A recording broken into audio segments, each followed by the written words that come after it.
Hello, everyone. Welcome back. This is 428 Shibuya Scramble. I am here with Yoshi. What's up, folks? And, let's finish this. I don't know if we're actually close to being done. It feels like we're being close to being done, but we'll see. Do you Yeah, recall what happened last time? stuff. We went to. Okay, I'm gonna warning you right now. I'm about to hit this out of the park. Alright. You've been warned.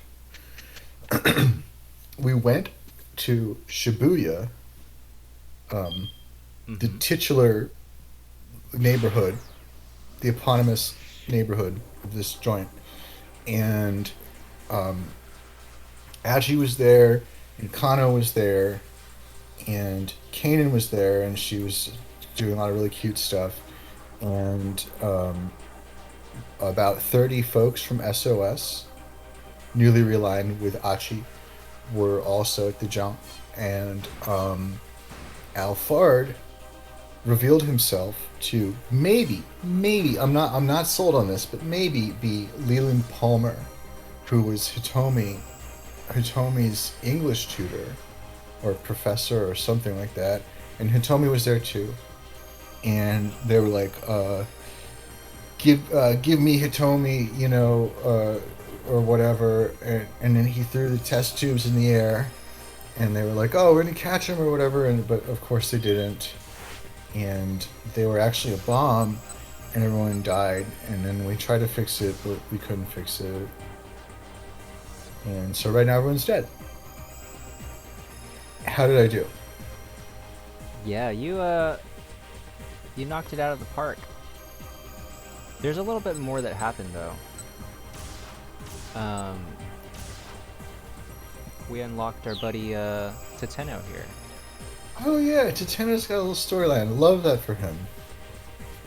And we follow him as he and Kanan go for a little ride. They're heading over to the lab.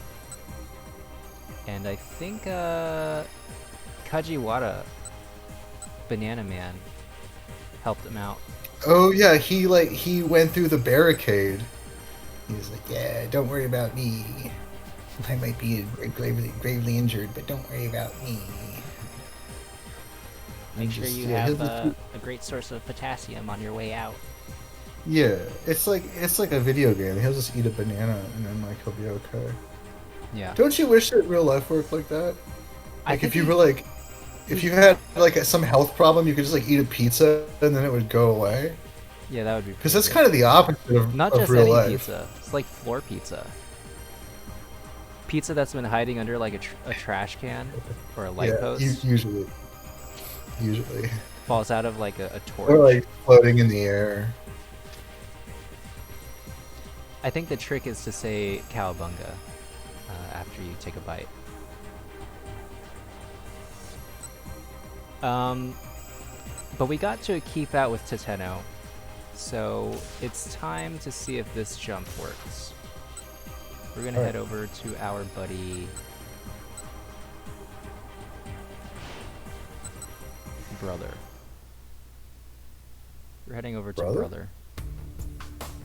Oh wow, that's cool that they included an African American character.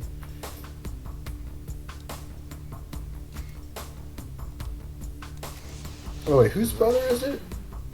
Stanley's brother. Connor's brother? The promise these two made just now mirrors another made by a certain pair of brothers in the past. Once it's all tidied up, I'm gonna need a drink. Let's you and me have a beer together. That was what the younger brother said, and the older brother still feels the pain of that promise going unfulfilled. We're not sure. I don't know. But Sasayama. older brother is highlighted, and it jumps to Stanley, so it's safe to assume that the older brother is Stanley. And the younger brother is Sasayama. Yeah, that could be it. That's why Stanley was sad when Sasayama um, was stabbed. Yeah, they're from one of those blended families that I've been hearing so much about. It was 6 o'clock p.m. Alphard had contacted the motley team at Endo Electronics, and the situation had immediately deteriorated. But the new This is developments... not Stanley talking, though. You know that, right? Well, it's like, it's the American point of view, so I have to give it like the... I'm going for like the Law and Order kind of... Dum dum Oh, kind of thing. okay, okay. Love it. Proceed But the new with caution. developments had also provided them with one big chance. A chance that Alphard might appear in person at long last. Alphard is the younger brother. Ooh. So is this Alphard talking? I don't know who's talking. Yeah, for my money, I'm not going to say for sure, but if I had to guess, it's Alphard. Alright. Do you want to voice Alphard or should I voice Alphard? I think I've been voicing Alphard, right? Because it's Leland Palmer. Oh yeah. Okay, go ahead. Maybe. It's not. I caught you. I caught you. It's not.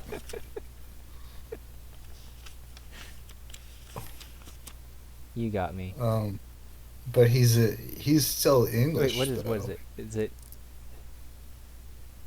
his voice is British. Yeah. Yeah, that's the note I have for him. British. British too is like, you did fine. The pompous British. There are many different types of accents. Oh, this is Jack Stanley. You did fine. I don't know if I can keep this narrator voice up. Jack Stanley set his hand on Kano's shoulder. A weak smile came to the detective's face. Stanley paused, unexpectedly moved. For that one moment, he saw in Kano the image of his younger brother, Frank. Oh, I knew it was Frank. uh, oh, Jack, you have to get everyone to a safe place right away. Frank's nervous shout echoed through the hotel lobby. Stanley's younger brother was a member of the Bomb and Arson Squad. Subsection Wait, of the so Chicago Police is that Department. pro bomb and arson, or is it like to counter bombs and arson? It just says here that they investigate it. So they Oh, probably so look that at could be bombs either one. and then just leave them there. You know, they look, don't Yeah. touch. If an arson's While you were happening, going they're just to like, parties, I studied the bomb. that looks like an arson, but it could be just, a wildfire. That's fine. This was 2 years ago. The CIA had obtained intel that Alphard was targeting a high-class hotel in Chicago for a terror attack. Did I mention that the actor for Stanley is a British guy? I think I mentioned that a long time ago. Oh, that makes sense. I didn't know that. You might have, but I didn't remember. Stanley and his team had searched the hotel interior and had discovered the bomb set inside a large planter. When Frank arrived at the scene and saw the explosive, his expression grew grim. The detonation trigger is set in the worst possible place. It's going to be a bastard to remove it. In that case, you need to get out of here too, Frank, Stanley said. No, I need to make sure I can figure out how this thing is set up so the disposal unit knows what to do when they get here. I'll be all right. Look, you can probably see it from back there. That's it, all right. Stanley could indeed see the small explosive from where he stood. It was held in place by several screws. The timer had just ticked down past the 30-minute mark. There's plenty of time left for the disposal guys to get here, Jack. I need you to help finish evacuating the building. There are a lot of people who haven't gotten out yet. But, Stanley hesitated. From a cold and logical perspective, Frank was right. He had a job to do, and if Stanley listened to his personal feelings and tried to usher his brother out of there, a lot of innocent people might die. All right, he said. I understand. Is he Batman now? Uh, heck, if we... Oh, wait. This is me? It's probably Yeah, me. yeah, that's probably you. Oh, heck, if we... Did English people say heck? I don't think they say heck. Oh, bollocks, if we had something as simple as some dry ice, we could just freeze this thing. Frank grimaced as he eyed the bomb.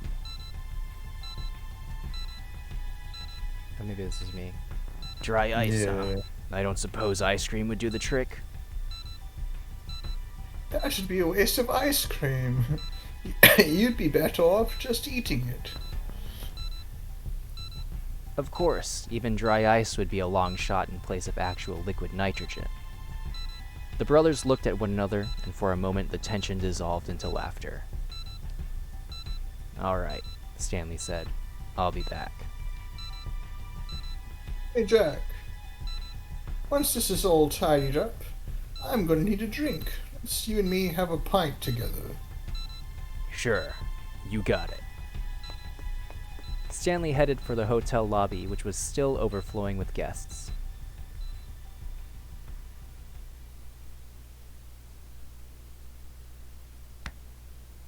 Oh, you made the right choice here. Stanley gave Kano a thump on the back, and the detective cracked a tiny grin. What about my choices, though?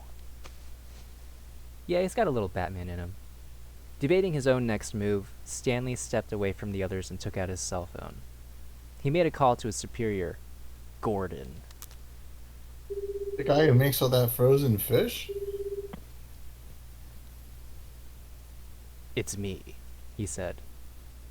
Do you want to voice Gordon, or should I voice Gordon? Well, I'll voice Gordon. Alright.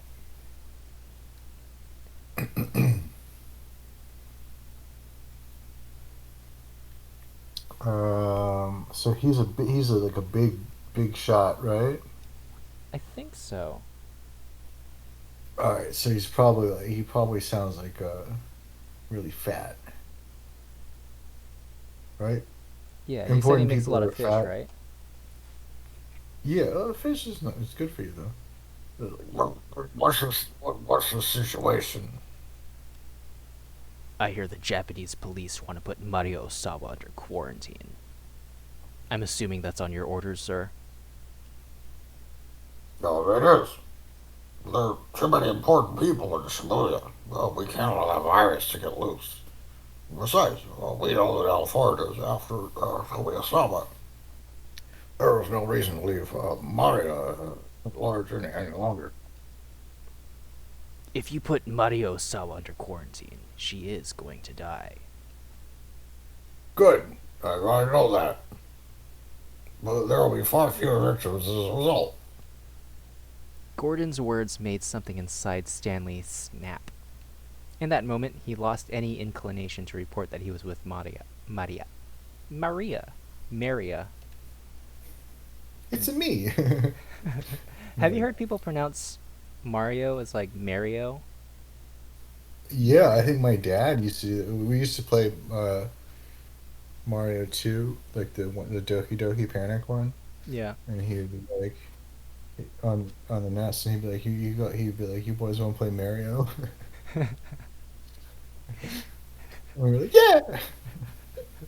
In that moment, he lost any inclination to report that he was with Maria. Failure to do so would be dereliction of duty on his part. He knew that well enough. He knew it. But the fact couldn't overcome his revulsion at Gordon's callous attitude towards Maria. Love this character development for Stanley, by the way. Victims are still victims, he said. What was that? Nothing, sir. I'll continue my operation to apprehend Alfard. Who's me? Who's not you? It's me. Stanley hung up the phone. He didn't care if his superiors took action against him once this was all over. Oh, I thought that was a smile on his face. That was just him looking very serious. Pursing of the lips, I would say. They intended to sacrifice one person in order to save the lives of countless more. From a purely objective standpoint, it was the right call. But what if that person was a loved one? What would they have done then? The dilemma gnawed at the back of Stanley's mind. It's a classic trolley problem. He couldn't shake the feeling that it was wrong to just accept the lesser of two evils, to sacrifice an innocent for the greater good. No, damn it. He would save that one life, and then save the lives of the many. He needed to find a way to avoid the so-called easy way out, no matter what it took. He wasn't about to add a second big regret to his life. Not this time. Saving Mario was the right thing to do. His judgment wasn't wrong. Of that, he was sure. He reaffirmed that to himself inwardly, over and over.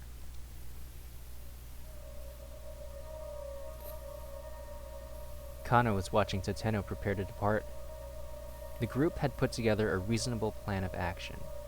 Tateno and Kanan would head to the lab with Maria and attempt to get the antiviral for her. Stanley would accompany Kano and the others to the Scramble to apprehend Alphard. It was a two-pronged plan of attack. Still, could they really count on things going as smoothly as Kanan had suggested? Stanley thought back on her earlier words.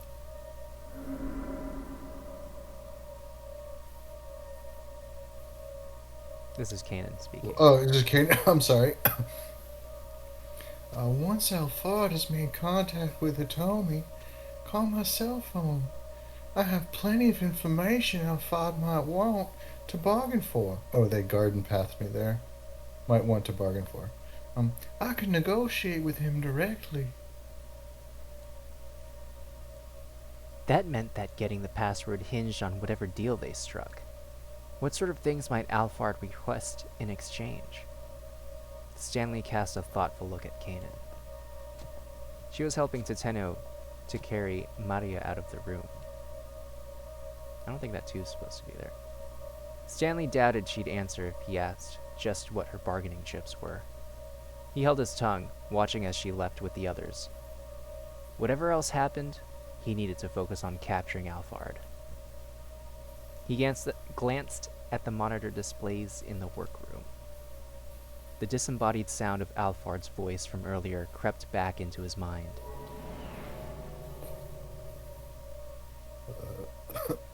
I will appear at the rendezvous in person. After all, it wouldn't do for the star of the show to miss the final curtain.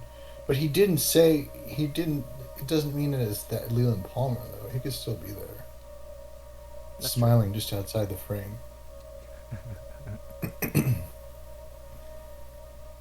You know, so Wild Theory, you know the whiny publisher guy? Yeah. His daughter. What do you think? Too young for me. Those words notwithstanding, it seemed absurd that Alphard would actually show up in the flesh. Nationality, age, sex, so much about the terrorist mastermind was shrouded in mystery. Why would someone who had hidden so well for so long ever reveal their true identity? And yet Alphard had gone out of the way to claim that was precisely what was about to happen. It almost seemed like he'd made turning up in person a major selling point of the deal. I'm looking forward to meeting all of you then. There was no doubt about it. Alphard wanted them to expect him on site and in person. So, why would that be? He's using himself as bait to lure me and Kanan out. This is a near-perfect opportunity to wipe out the two people who are gunning for him the most. That being the case, how might he attempt to kill me once I'm at the Scramble? Stanley felt a sudden flash of insight. Ooh. What do you think he figured out for your money, if you had to guess? That he is Alphard. It's not Shizuo? No, I don't think it's Shizuo. No. I think it's more likely to be Osawa's... No, not Osawa. Yeah, Osawa's boss. Oh yeah. Something was off here. His thought process was running well, each deduction logically following from the last. But at a time like this, that could be a very dangerous thing. Alphard may well have anticipated where his logic would lead. Stanley needed to assume that any clue he thought he'd found was something Alphard had left behind on purpose. So, maybe the suggestion that their target would come to the scene was a different kind of trap. At the risk of sending himself in circles, Stanley decided to rethink the whole case from the ground up. What was the single strangest part of this whole thing? Aha. There we go. Why had Alphard put an amateur like Daisuke Endo in charge of the kidnapping? Sure, being able to get a heart for his daughter gave Daisuke a strong incentive, but there still had to be a reason why he'd been chosen. If the kidnapping had failed, what would have happened then? Of course, this was Alphard they were dealing with. Maybe the possibility of failure was somehow part of the plan. Hell, Daisuke had managed to accidentally kidnap Maria instead of Hitomi, hadn't he? If Alphard had gone with a professional, that sort of mix-up would never have happened. And yet, even if that degree of uncertainty was acceptable, or even desirable, using Daisuke seemed like far too big a risk. There must be some other motive for bringing Daisuke into the plan. Of course. Advantage. Using Daisuke must have provided some important advantage that outweighed his flaws. It was the only thing that made sense. Which meant the reason Alphard had Daisuke carry out the kidnapping was...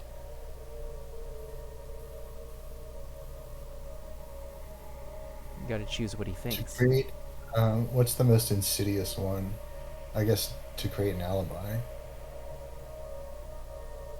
To create an alibi. Even if Daisuke failed, as he had, and got caught up in the kidnapping investigation, Alphard himself could stay out of the picture. The police wouldn't have any reason to suspect Alphard in the first place. But then, why would someone whose very identity was so shrouded in mystery need to construct an alibi at all? Stanley felt like he was right back where he'd We got it started. wrong. Damn it.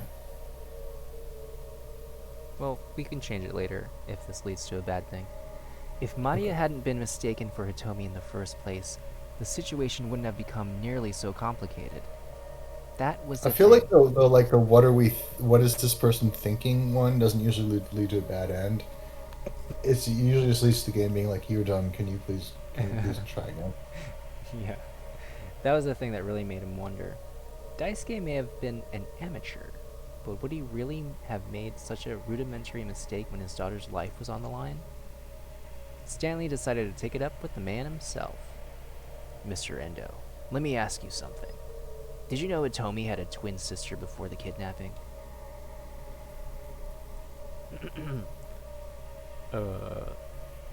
What is the voice again? It's like Achi's voice. It's just Hachi. I didn't. No. So when did you find out?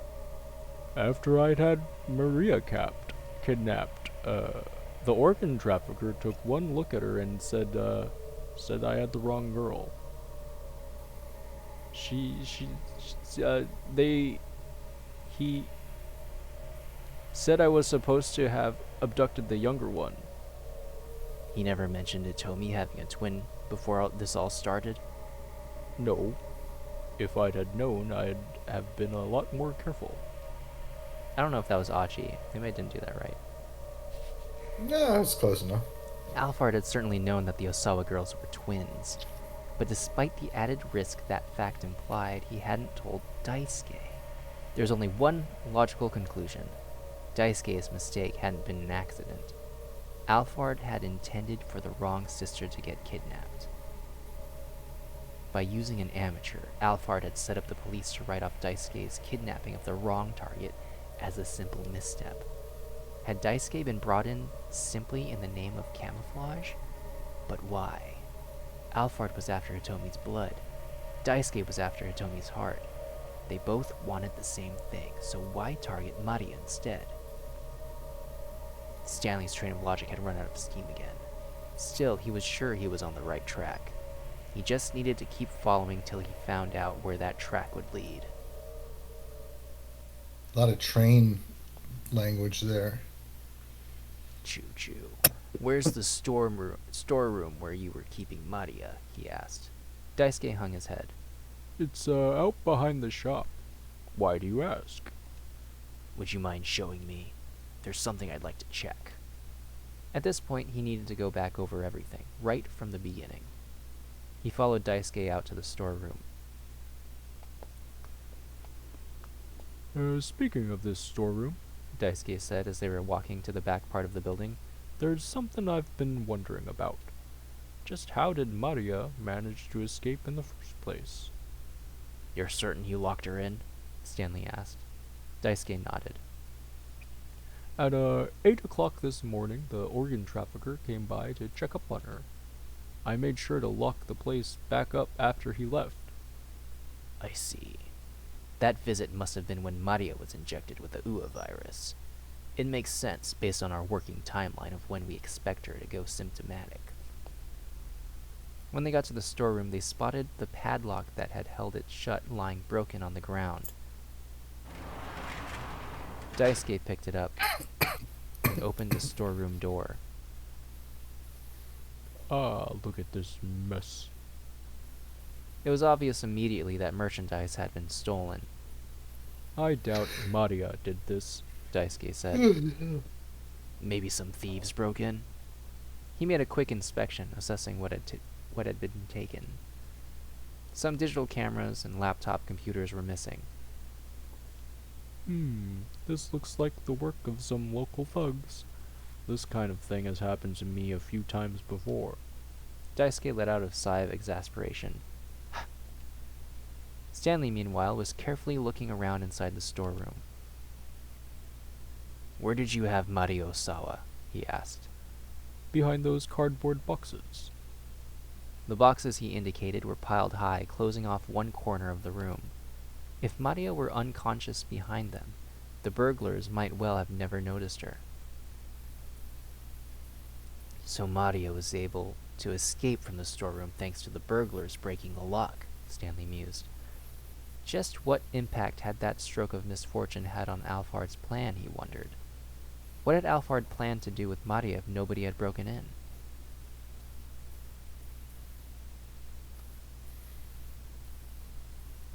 He was going to kill her. He was going to kill her. Yes, the entire point of kidnapping Maria in the first place was to make sure she wound up dead. But what purpose would killing a single Japanese college student serve? Stanley could only think of one good reason. To send a warning to Kenji Osawa. The antiviral Osawa had created, which rendered the killer virus useless as a biological weapon, was more than a simple inconvenience to an Arch terrorist. Arch? Presumably Alphard meant to threaten Osawa into ceasing further development of the drug. In which case, perhaps Alphard's true objective was not to get the antiviral from Atomi's blood after all, but instead to prevent research on the drug and then to eradicate whatever samples of it remained. Was the plan then to lure Stanley and the others to the Scramble so that the lab would be unprotected in the meantime? Stanley shuddered at his own conclusion. If he was right, then the negotiations at the Scramble were likely nothing but a smokescreen. It was entirely possible no one would turn up at all. He shouldn't go to the Scramble now. He should head straight to the lab. But how? Should Stanley leave the stakeout at the Scramble for Kano and the others while he headed to the lab himself? He couldn't decide that alone. He headed back into the shop with Daisuke to see where things stood with the others. Keep out. Do we have anywhere to go? Are we hard locked? I think there's a Kano jump to Stanley here. Yeah. I wonder if that takes us to where we need to go. Could it be that Stanley not come to the Scramble because he knew this was going to happen? Oh, I hit the wrong button. Oh. Wait, so we need him to come to the Scramble. Okay, this jump works. Oh.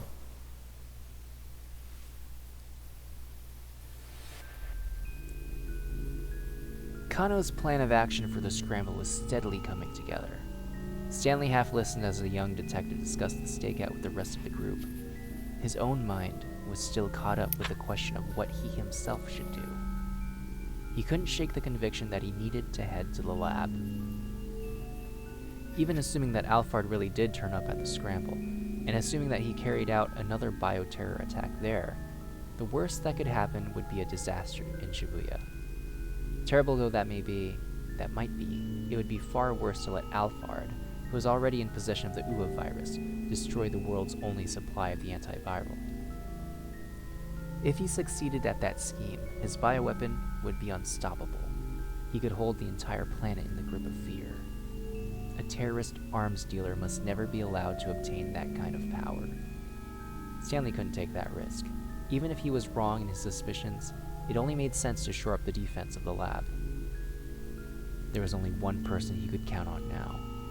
Kanan. She was on the way to the lab already. If Stanley could alert her to his conclusions, it would make it that much harder for Alphard to carry out his plan. If nothing else, hopefully she could buy time for Stanley to get there. Stanley approached Kano. "You need to go to the scramble without me," he said. What? Kano was visibly shocked. Where is this coming from all of a sudden? "Please, don't ask me to explain. Something else has come up, and I have to see to it." Stanley hated having to do this. He wished he could explain everything. If he made any unusual moves now, though, there was a risk Alphard would pick up on it. There was no telling where the mastermind might be watching. It was better to keep his companions in the dark, just in case. I understand. Kano said. Do what you have to, and come back soon. "I'm sorry. I wish I could tell you more." It's alright. I'll find a way to get by. Kano gave him the thumbs up. The thumbs up. Not just any thumbs up, the thumbs up. The sight brought back some painful memories. Up until just a few hours ago, Stanley had instinctively seen Kano as all too naive. Yeah, because he's a freaking idiot, and he can't do anything right. And now he finally knew why.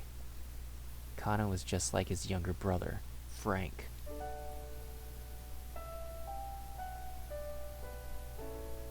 They might have looked very different, but in the way they mixed up their responsibilities with their personal feelings, they were totally alike. Stanley couldn't discount that naivete. In the end, that was all a part of the human condition.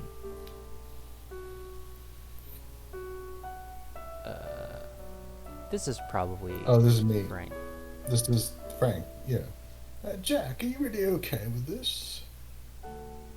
Frank cast an anxious look at his older brother as they made their way onto the University of Chicago campus. "It's my You know, I almost went responsibility to to look school after you." there. You almost went to school there? Yeah, I got in. I really wanted to go, but my parents asked me to go somewhere else because it'd be cheaper. I think So I said, okay. one of my sister-in-law got in there. I think it was University of Chicago. "As long as you take your studying seriously, I'm all for it." Frank had been worrying about tuition costs as he prepared for college. After losing their parents 5 years earlier, the two had struggled to get by. Yeah, but... Stanley set both hands on his brother's shoulders. "Listen to me, Frank. You're my brother, and I care about you. I just want whatever you do to be something you can be proud of." All right, Jack, I hear you. And thanks. "Kano, promise me one thing. What's that? Once this is all over, you'll go have a beer with me. Sure, all right. That's a promise now, remember." Kano flashed him a grateful smile. And in that smile, Stanley again saw a little something of Frank. "Hey Kano, you got a little Frank in you." Hurrying out of Endo Electronics, Stanley dialed up Tateno as he ran along. Ooh, we got our jump. And it looks like it works. Just keep writing it out. Yeah, let's keep writing it out. It's Stanley.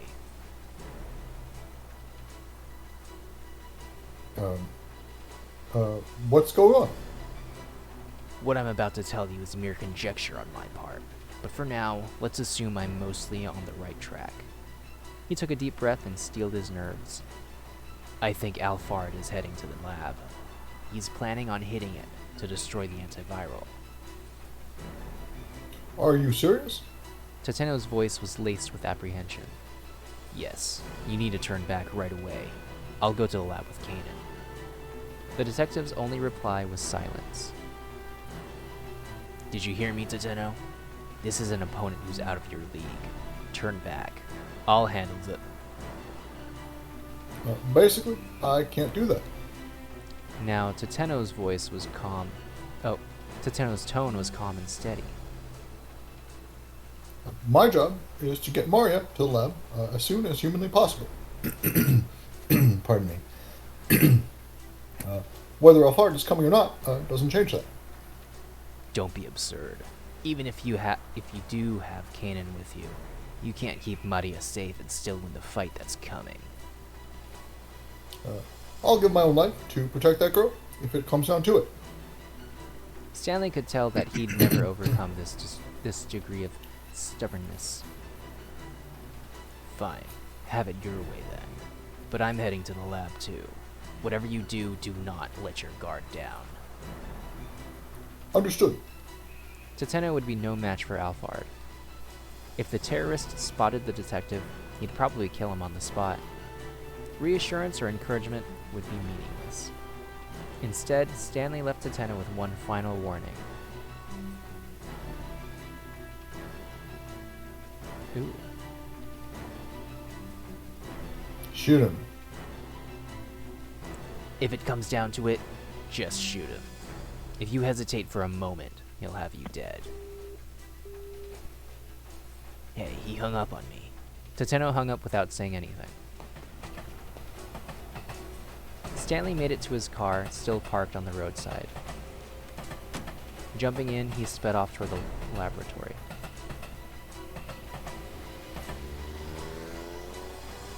Traffic had gotten pretty congested by the time he made it out onto the main road. The chaos and panic from the area around Shibuya Station was starting to spread. His frustration steadily growing, Stanley fought his way along the congested streets. Just as his aggravation was beginning to boil over, he finally arrived at the Akoshi Pharmaceutical Laboratory. He could tell immediately that something was wrong. A plume of smoke was rising from one of the laboratory windows. It was thick and black, clearly the result of a fire of some sort. Yeah, you can kind of tell by the huge flames billowing out of the window. Stanley hopped That out of they're the pretty car, bad. drawing his gun as he approached the door. He was about to make his way inside when a scent on the air stopped him in his tracks. Ooh, who do you think farted? Shizuo.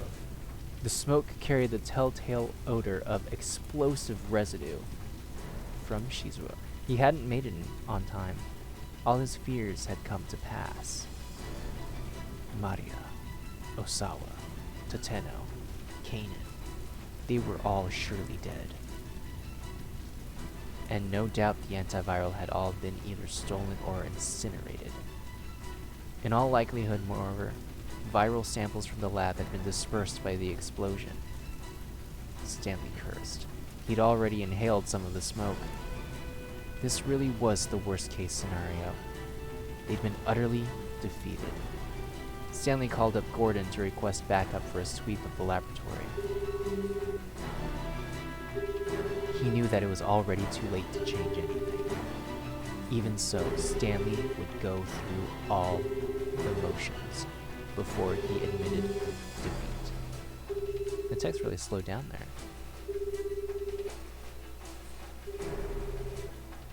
Oh, I thought the phone would pick up and be like, "Hello, this is Alphard." We got a bad end. complete failure. That's kind of harsh. Let's do this jump to Tateno. Okay. Maybe we can learn something. Maybe something Tateno does can keep this from being a complete failure.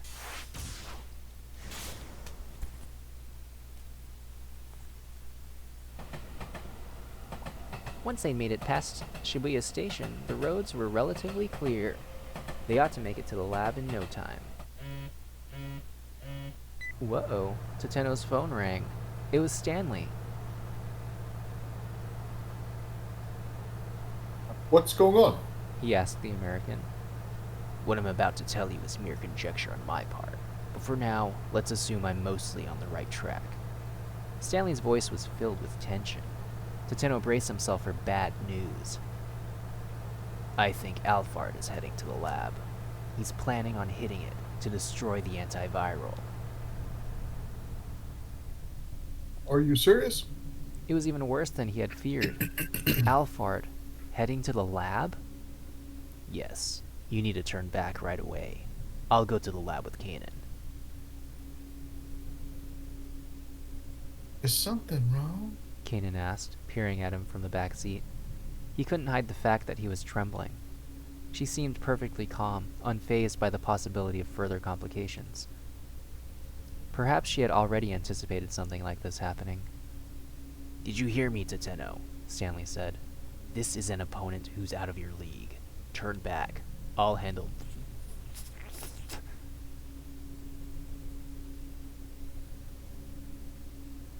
What was it? What was that sucking? Was that part of the... I was stopping at... I just dragged it out. The TH sound. Oh, okay.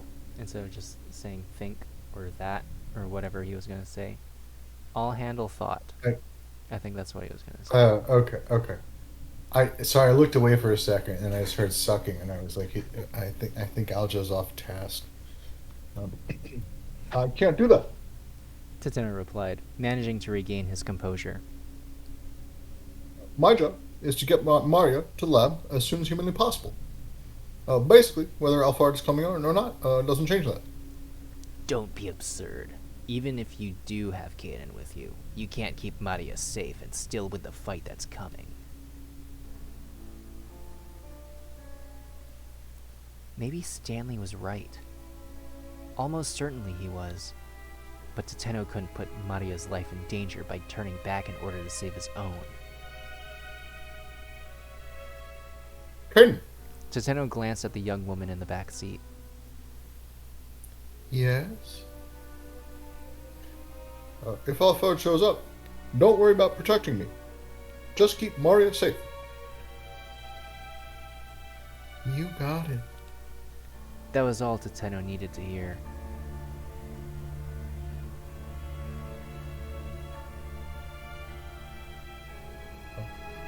I'll give my own life to protect that girl if it comes down to it. He told Stanley. Fine. Have it your way then. But I'm heading to the lab too. Whatever you do not let your guard down. Understood. Tateno hung up. That was Stanley? Kanan asked. She'd probably already surmised the situation. Even so, she showed no sign of concern.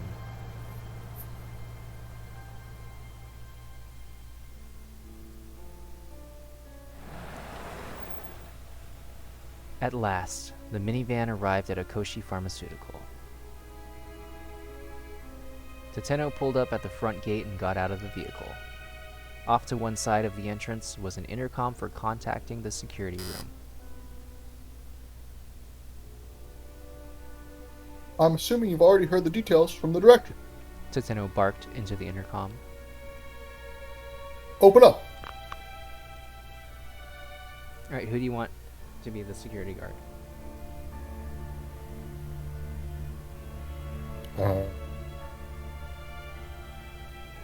You be security guard. Okay.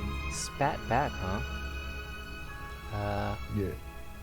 We haven't heard anything from Director Osawa. It spit all over my keyboard. The Gross. security guard spat back, but I nailed it though. And moreover, the laboratory is currently on lockdown. I'm sorry, but not even Director Osawa is allowed inside. Basically, that's ridiculous. Tateno scowled at the intercom in frustration. Then, a car came racing towards him along the street. Oh, who is it? Who do you think it is? Shizuo. The sound of screeching brakes filled the air as the vehicle skidded to a halt, and then Kenji Osawa jumped out from the driver's seat. Maria. Osawa rushed over to Tateno, then to Mario, where she lay in the minivan. Blah. He looked carefully at his daughter's face. Oh, thank goodness. She still hasn't gone symptomatic. Mr. Osawa, why aren't people being allowed into the laboratory? Osawa tilted his head. They're not. Tateno explained what the guard had said. That's ridiculous. Osawa immediately called the security guard on the intercom. He got the same story. You've got to be kidding me. Osawa raged. I'm the lab director here. But the security guard wasn't hearing it. I'm sorry, sir. These orders come from Mr. Makino. No. So am I just supposed to sit out here and watch my daughter die? Tateno racked his brain for other ideas. Maybe they'd have to climb the gate and break their way in? Then, over the intercom, they heard the sound of a phone ringing in the security room. The security guard answered it without muting the intercom speaker. His voice was faintly audible. He sounded rather deferential. Who in the world could he be talking to? For your money, if you had to guess. Before Tateno could muse further, the gate suddenly opened. I guess you can still muse if you want, though. Marlon Brando.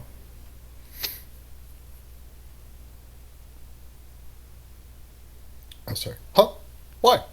Tateno and Osawa looked at one another in surprise. I have a message for Director Osawa from Mr. Makino, the security guard said. From Makino?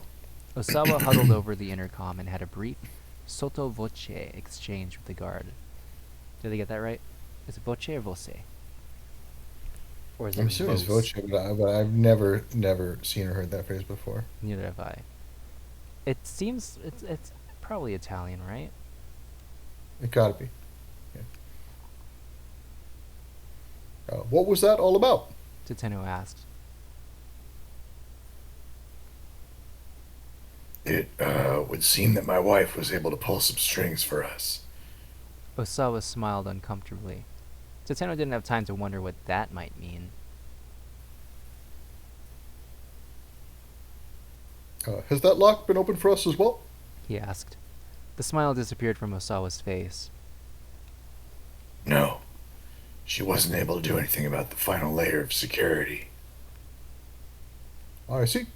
Well, let's regroup inside for now.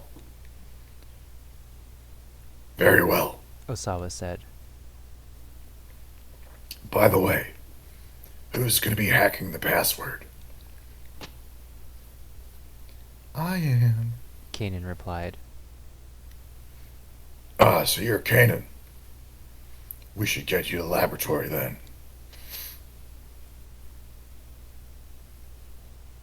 After checking to make sure there was nobody suspicious lurking nearby, Tateno headed into the laboratory with the others.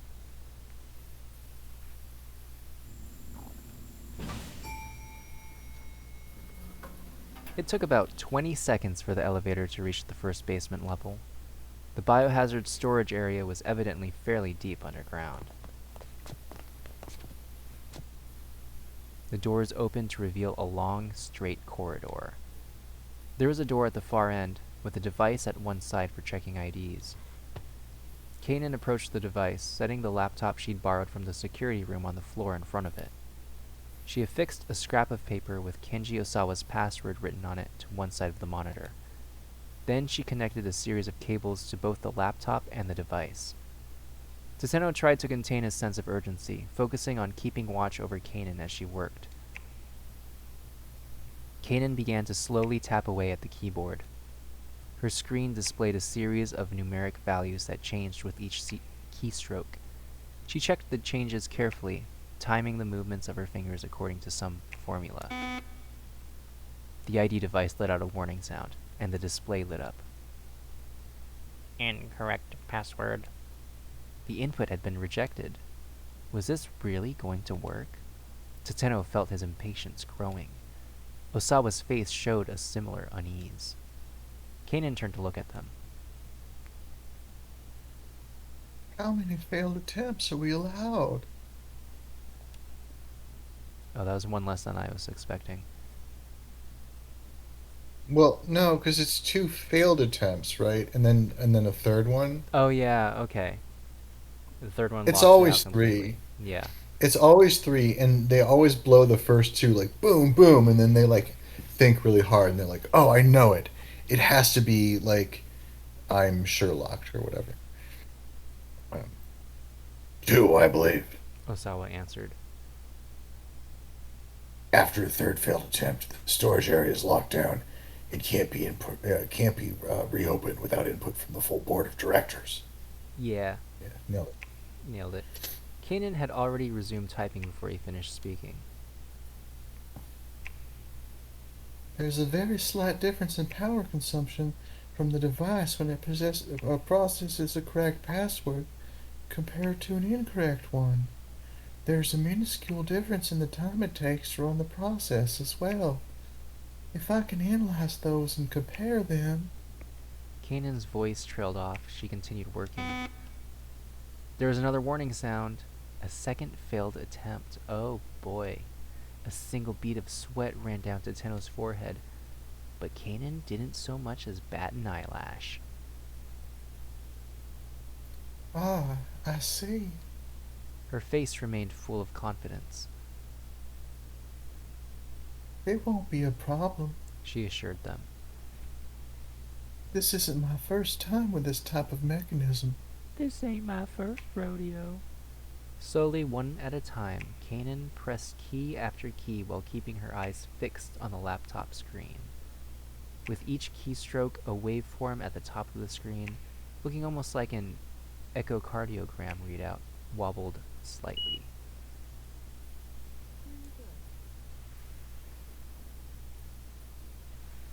The laptop let out a tiny sound. A sequence of 10 characters appeared on the screen, and Kanan read them off. Tateno jotted them down in his notebook, then stepped up to the scanner to enter the twin passwords for Osawa and Tanaka.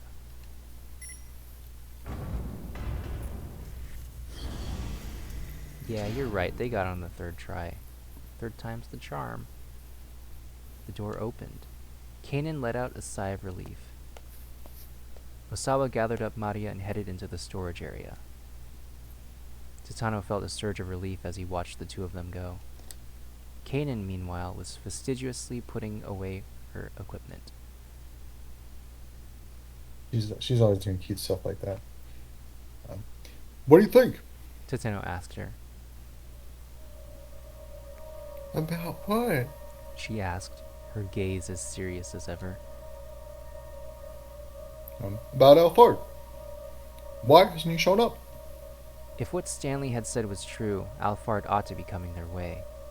It was both strange and unsettling that they'd been able to get inside without any interference. Oh, you don't say. This isn't over yet. Tateno continued. Basically, don't let your guard down until we know Alfred has been dealt with. Right. Kanan pulled out a pistol. You keep those two safe. She said. I'll go check things out front. She got back into the elevator and headed up.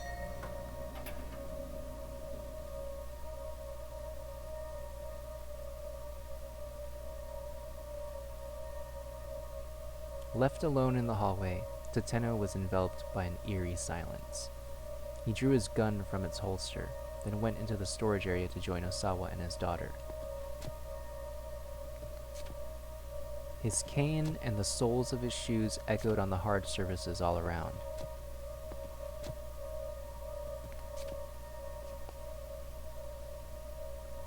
At the end of the hallway, Tateno came to another door. He took up position there, determined to guard the two individuals inside. This was the only way in. If anyone was coming, they'd have to pass through here. Putting his back to the door, he let out a sigh. A great weight of exhaustion settled over him. Too much had happened over the past few hours. He'd recalled too many painful memories that had long been buried deep within his mind. And he'd realized that his whole life was rife with things he could never undo.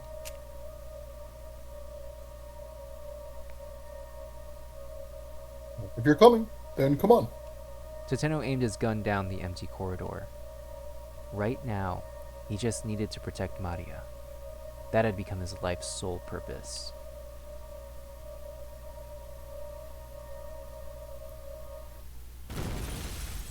Suddenly, the door that was in front of him was blown off of its hinges with a tremendous explosion.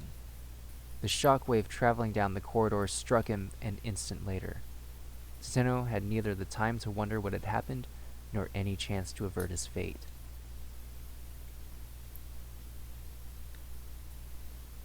Oh. Welp.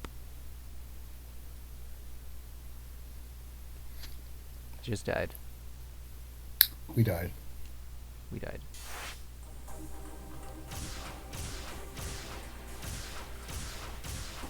So, we're at about an hour, so if you want to end here, that's fine. But I think We're not choices... particularly. Oh, go ahead.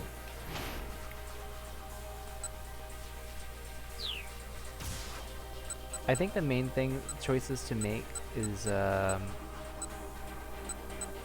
these Stanley thoughts. Probably, right?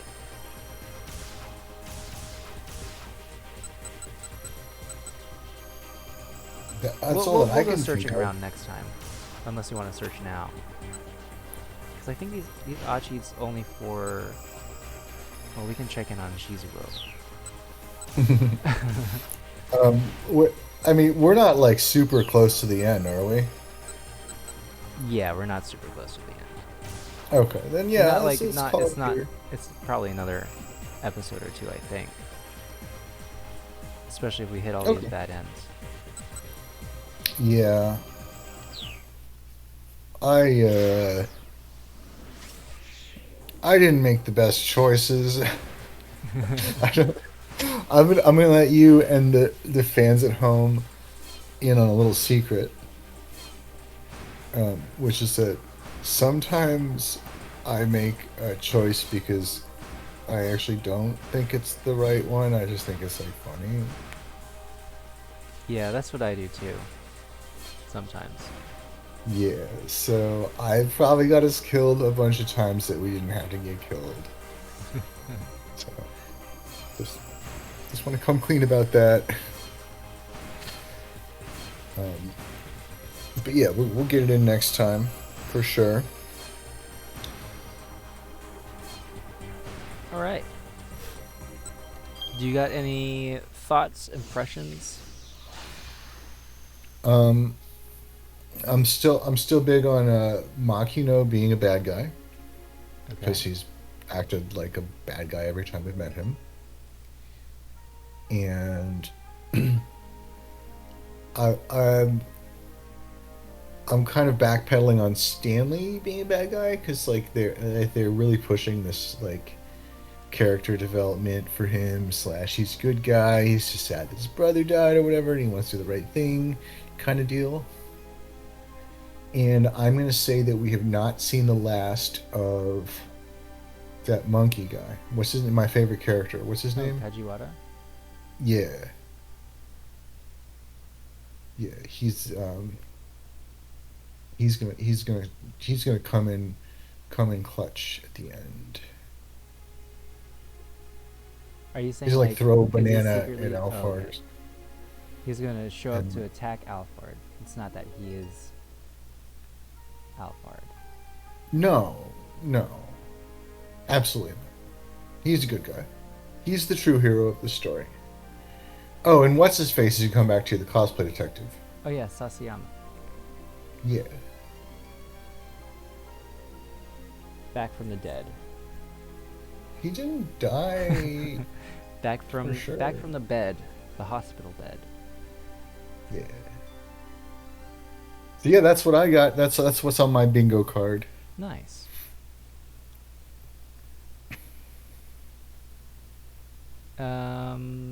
What do we talk about now? Wasn't How there about something trolley we talked about problems? last time? Oh, what did you Oh. say? I said trolley problems. Trolley problems? Problems, yeah. Would you pull the lever? I don't know. To get the one instead of the multiple. Yes. Well, no one's pulling a lever to get the multiple instead of the one.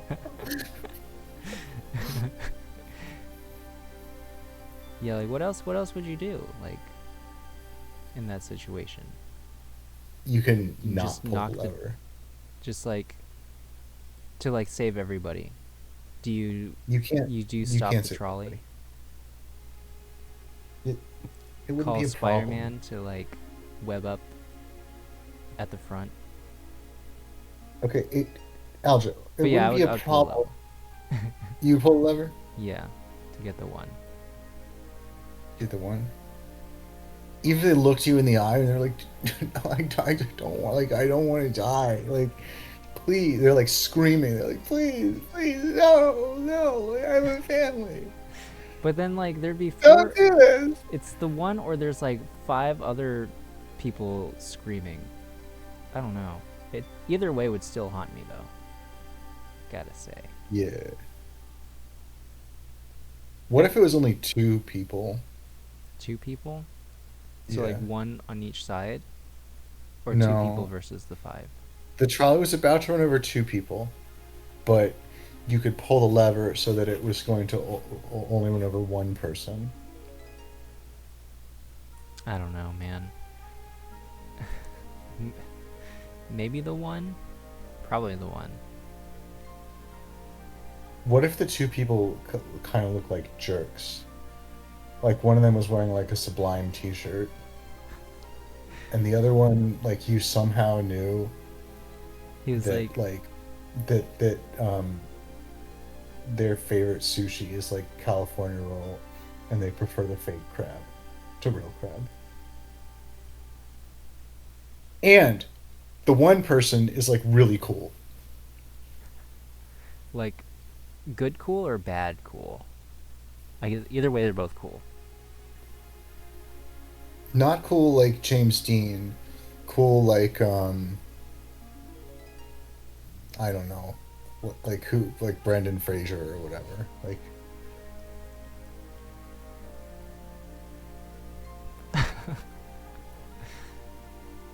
it's just Brendan Fraser, like modern present day fat Brendan Fraser who looks like he has a lazy eye, and he's like real like affable, and he's like, hey Aljo, I'm at the height of my popularity. Don't And do then this to me. Yeah, and then on the other side, it's some guy who like I loves the band California Sublime rolls. and loves California rolls, but only with a fake crab, and won't eat it if it's with real crab, and doesn't use soy sauce or wasabi. and eats the ginger with the sushi. Like puts the ginger on top of the sushi and eats it in one bite.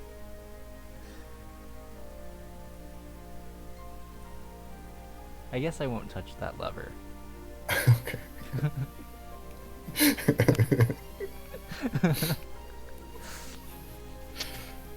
I wouldn't look at sushi the same way though. A California roll. I'll never be able to eat a California roll though. The last words would be like, but California rolls are my favorite. You can't kill me. That's not making me touch this lever any. I have a family. I love supply.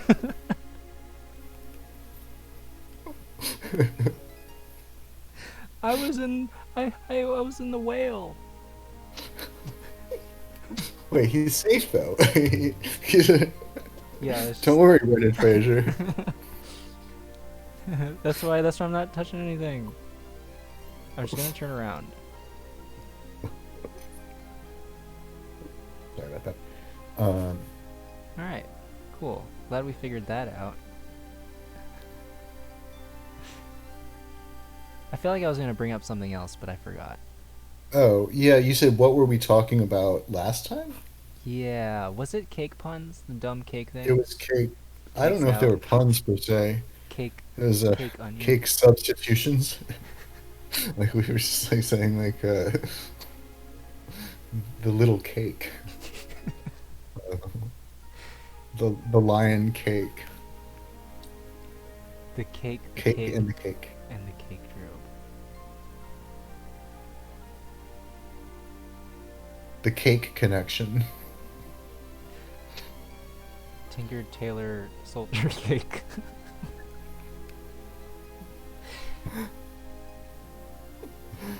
Everything everywhere all at cake. The girl with the cake tattoo. The land before cake.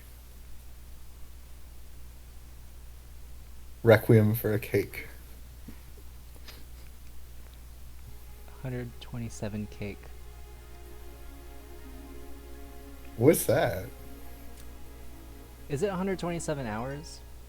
What's the one with that movie with James Franco cutting his arm off? Oh, yeah. Based on the hiker who cut his arm off. Right. That's like another trolley problem, but it's like your arm versus like the the the rest of you, and also your arm. Because if you die, you can't really have the arm in any meaningful way. Yeah.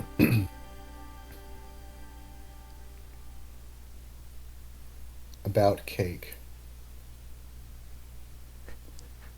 Cake. Being cake. 13 going cake. Freaky cake. Avatar the Way of Cake.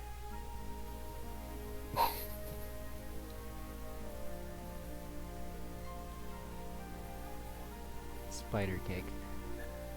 2. That doesn't sound like a very good cake. Spider cake? Do you think it's just a cake shaped like a spider, or there's spiders I actually hope. in it? One of those I would eat, the other I would not. What about cricket? Have you ever had like cricket? A cricket bar? Yes.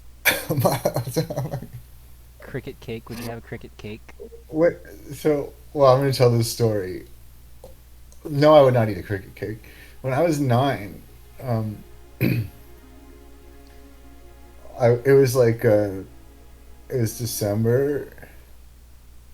It was like the winter, and I was like looking around. I was like looking around at stuff in my dining room, and there was like a bag, and it had this popsicle in it. It's called a Cricket Licket, and it was like a pink thing, Oh yeah? just translucent, and inside it was a cricket. It had the look of like you get a little tchotchke that's like something preserved in amber. Yeah, I've seen like stuff like that. There's like a scorpion version I've seen. Yeah, so it was a cricket. You know, did I say popsicle? I meant lollipop, right? Because you wouldn't keep a Yeah, popsicle in your dining room. makes more Um, sense. yeah, sorry about that. For folks at all the popsicle heads at home. Um, and then like later in the day, my mom was like, she was like, "Oh, you're not gonna believe what I got you for Hanukkah tonight." Because we were kids. We did the 8 nights of Hanukkah. I mean, you get a little gift every night. Um, and I was just like, "It better be not be that freaking cricket licket." And my mom was like, she looked kind of disappointed, and she was like, "Yeah, it's the cricket lick." And then I had to eat it. And I had to eat the cricket because it's like she looked so sad. I was like, I can't not do this now. Like, because I had already like, you know, I'd already made her unhappy. So like, now I can't like spurn this gift. I have to eat this stupid cricket. And it was gross, and I will never eat another cricket again. Nice. Was it good? No, it was disgusting. Like mealy, and it had like guts in it and stuff. It's just not crickets. You're not supposed to eat crickets. I mean, I don't know. Maybe you've had better. You're a more adventurous eater than I am. I've had Maybe crickets, you. but it wasn't like just like a cricket corpse encased in sugar. It was they made like cricket flour and they made like a little protein Yeah, bar. well, that's a little different. Still gross, but I might try that. But also, let's be honest here. You'd eat the cricket encased in cinnamon lollipop. I know you would. Yeah, you're right. I would. I don't know if I would do a scorpion, but I think I would do a cricket. I think you'd do a scorpion. I'd be afraid of that tail.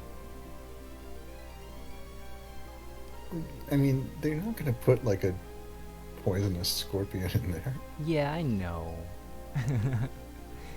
It's just kind of a little weird for me.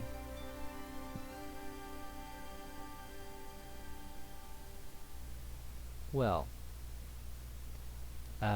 you think we're gonna finish this next time? I had a good feeling. We're gonna make all the right choices. Yeah, All right. Yeah. I'm gonna buckle down and stop choosing the obviously bad choice. So next time might be the final episode, at least of the main story. Who knows? We might do some of the extra stuff. Deleted scenes, Deleted bloopers, scenes, special features. features, director's cut. Bloopers would be pretty funny.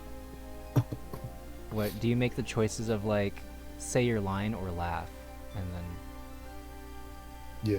it's like Kano's actor cracked a joke. Yeah. Suddenly Achi smelt something. Hey, hey, someone's passing gas over here. Hitomi sheepishly grinned and raised her hand. Twas I.